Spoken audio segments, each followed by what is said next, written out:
നമസ്കാരം.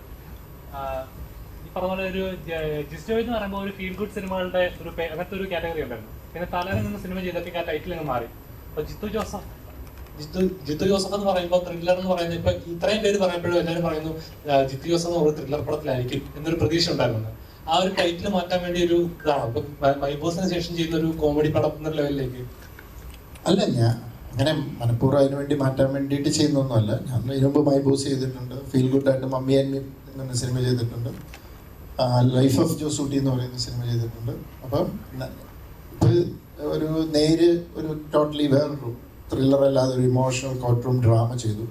ഇതിനൊക്കെ മുമ്പ് ഈ കൃഷ്ണകുമാർ ഇങ്ങനെ പല കഥകൾ പറയുന്ന കൂട്ടത്തിൽ എന്നോട് പറഞ്ഞ ഒരു കഥയായിരുന്നു. അപ്പോൾ അതിൻ്റെ സ്ക്രിപ്റ്റ് റെഡിയായിട്ട് വന്നു. സ്വാഭാവികമായിട്ടും എന്നെ അത് അട്രാക്ട് ചെയ്യാനുള്ള മെയിൻ കാരണം അതൊരു ഹ്യൂമർ ബേസ്ഡ് ഫൺ സിനിമയായത് തന്നെയാണ്.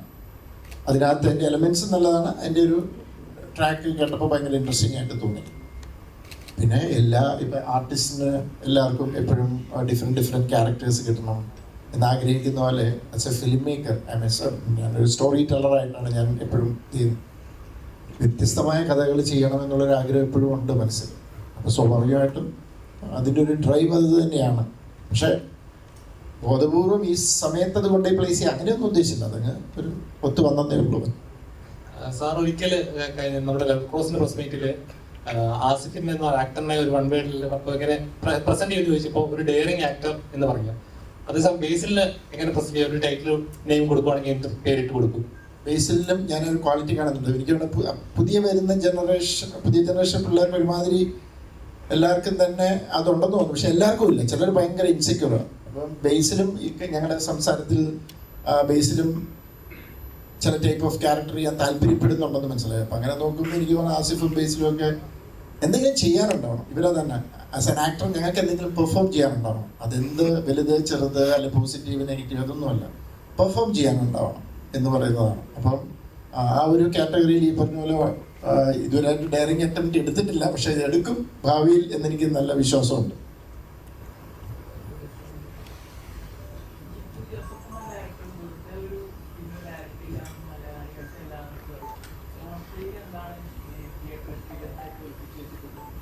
ഇത് തന്നെ ചിരി. അതിനാണ് ഞങ്ങളുടെ ശ്രമം.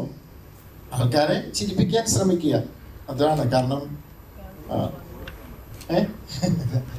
അപ്പം ആ ഒരു ബേസിക്കലി സിനിമയെല്ലാം എൻ്റർടൈൻ ചെയ്യണം. അത് പല രീതിയിൽ എൻ്റർടൈൻ ചെയ്യാം. നമുക്ക് ത്രില്ലർ സിനിമകളിലൂടെ എൻ്റർടൈൻ ചെയ്യാം, ഹൊറർ സിനിമകളിലൂടെ എൻ്റർടൈൻ ചെയ്യാം.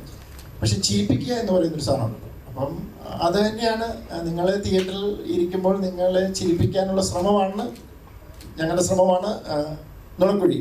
അത് എന്താ പറയുക, അത് ഇതായോ അത് ഫുൾഫിൽഡ് ആയോ എന്നുള്ളത് തീരുമാനിക്കേണ്ടത് നിങ്ങളുടെ റെസ്പോൺസ് വരുമ്പോഴേ ഞങ്ങൾക്ക് ഇതിന് ഒരു ഇത് കിട്ടുള്ളൂ. ഞങ്ങൾക്കെല്ലാവരും കോൺഫിഡൻ്റ് ആണ്, ഞങ്ങളെല്ലാവരും സാറ്റിസ്ഫൈഡ് ആണ്.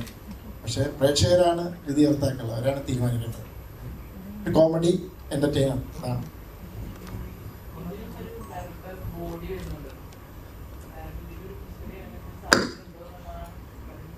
അത് നിങ്ങൾ സിനിമ കാണുക.